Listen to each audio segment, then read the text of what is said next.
Assalamu alaikum wa rahmatullahi wa barakatuh jama'a.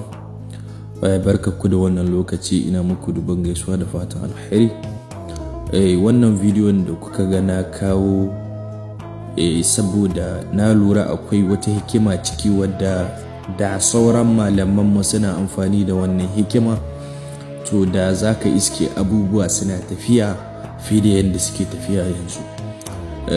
Na haɗu da wannan bidiyon ne a yanzu, kuma na yi ƙoƙarin cewa zan kawo 'yan magungunan da aka faɗa ciki da yaren Faransanci.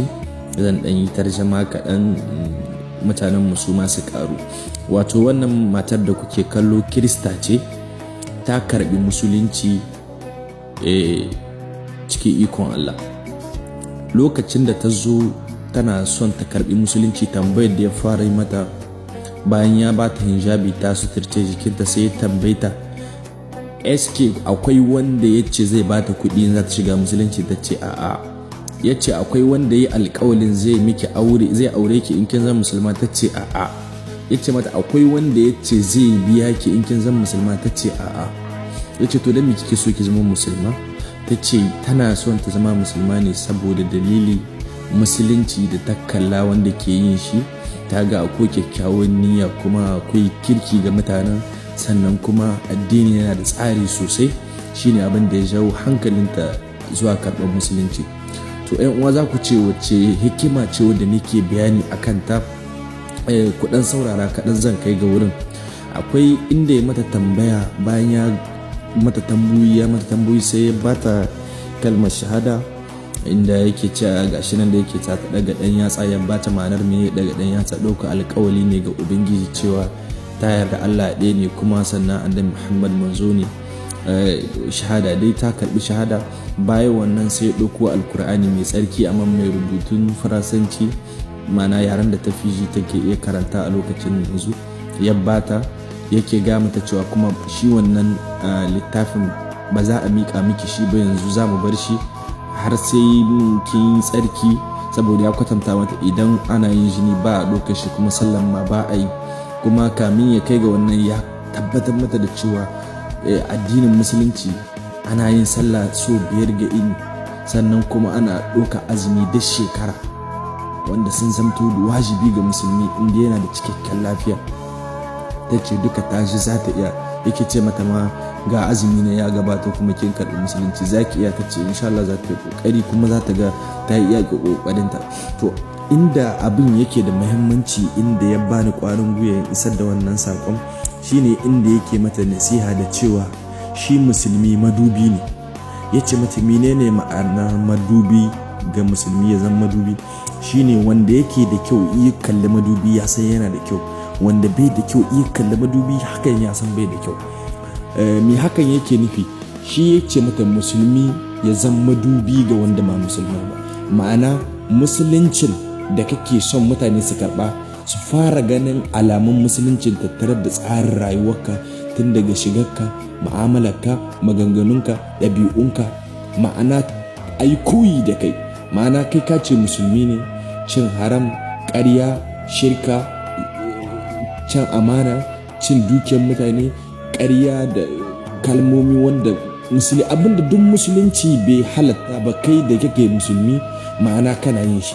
Shi ne ke gama cewa shi musulmi madubi ne ga wanda ba musulmai ba, su kalle shi, su shawon musulunci daga gare su ce lalle wannan addinin gaskiya ne, saboda aƙidunsu ko ɗabi'unsu kaza suna da kyau, suna da kaza. Ya kwatanta mata. Sannan magana ta gaba, inda yake mata jawabi cewa duk lokacin da mutum ya yi kusanci ga Allah, za ka same shi yana samu wani babban maki. Sai ta ce mai wane ne wannan maki? Ya ce mata shine shaitan. Duk lokacin da mutum yake so yi kusanci da Allah, to zai kulla abuta da shaitan lokacin, saboda shaitan zai iya kokarin shi ya raba shi da wannan abin da yake, saboda haya ce ta kware. Ya ce mata shaitan zai baki kasala, zai baki cewa ba kan daidai kike, zaki yi ta jin dai abubuwa wanda za su sare miki gwiwa, amma ce sai ki haƙuri, ki ƙara da addu'o'in da za mu koya miki nan gaba na kariya ga shaitan. Lokacin da zuciyarki ta tsarkaka, ki kusanci ga Allah, shaitan kin yi ƙarhin ya zo miki da wani waswasi insha Allah. Sannan akan jawabin da ya mata na cewa musulmai ya kasance an zan kaman an zan misalai, an zan abin misali, musulmi ka zan abin misali, abin koyo ga mutane shine kamar yanda muke rawa mun ɗauki sunan mu musulmi ne, ya ce mata duk wanda ya ɗauki riga ta musulunci to sai ya haƙura da wasu abubuwan da musulunci bai yarda da su ba. Duk wanda za ka taɓa ce ma shi musulmi ne, uwayen shi musulmai ne, amma bai iya ba musulunci hakkin shi ba, bai iya ba kare mutuncin musuluncin shi ba, zai je ɗauko magana da za a yi magana akan musulmi. Har ma ga malamai za ka iske wasu ɗabi'u na zage-zagen juna da wasu abubuwa, duk abubuwa ne wanda kuke jama musulunci, abin da ba shi bane ke cikin musulunci, ku ne kuke ƙirƙiro abinku saboda mutane sun kowa ɗauki addinin kamar nashi ne, kamar shi ne za a yi ma. Ya kamata mutane su gane cewa addinin Allah ne, kira ne za ku yi ga mutane zuwa ga addinin Allah, su zo su karɓi addinin Allah, ku kwatanta musu menene addini. Islam addini ne da yake da zaman lahiya, yake da kwanciyar hankali, yake da hakkoki, yake da dokoki, yake da ƙa'idodi, yake da abubuwa, duk wannan abin da ake sa adam ya kasance to addini ya zo da shi ma zahirin abu. To amma mutane yanzu wasu daga ciki zaka ga malamai ko wasu 'yan aƙidu sun ɗauki addinin ma wasu sai suka kamar gadon su ne ko nasu ne, kamar na ce gado suna nufin kamar na gidansu ne, in ba gare su ya fito ba baka karɓi musulunci ba, ko kuma ba su suka baka karatu baka yi ilimi ba, ko kuma irin dai wannan abubuwan duk suna kama na gurguntaka cikin tafiya tsarin musulunci. Saboda wanda yake gefe yake kallo bai kallon abin da kake karanta, sai mutane suka fake da cewa wai ka yi aiki da abin da mutum yake faɗa ba abin da yake ba. A'a, kai kanka ka zama madubi, abin da za a kalla a yi misali da kai.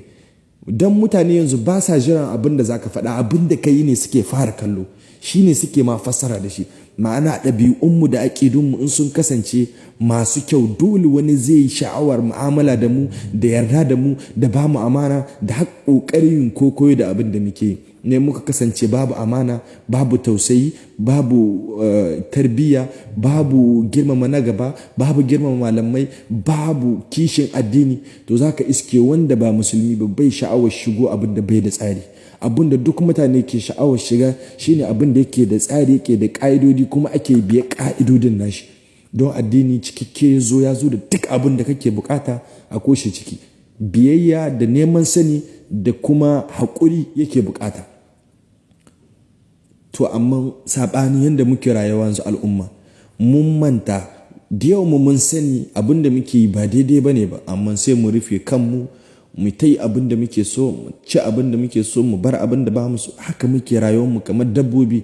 Amma kuma addinin mu ya muna tsari wanda za mu bambanta da dabbobi, mu bambanta duk abin da za ka yi duniya in ba tsarin musulunci ka bi, kai da dabba ba ku da wata maraba. Duk abin da za ka yi in dai ba ƙarƙashin musulunci kai koyo ba ko sunonin ma'aiki, to wallahi kai da dabba ba ku da wani bambanci. Tsarin da an ka ba ɗan adam shine tsarin da zai bi yi kamanceceniya da kahiri da wasu halittu. To da ka sabka kan wannan tsari koyar annabi Muhammad sallallahu alaihi wasallam, to baka da wani tsari da zaka kawo wanda kake tunanin cewa zai baka daɗin rayuwa ko zai saka tsira.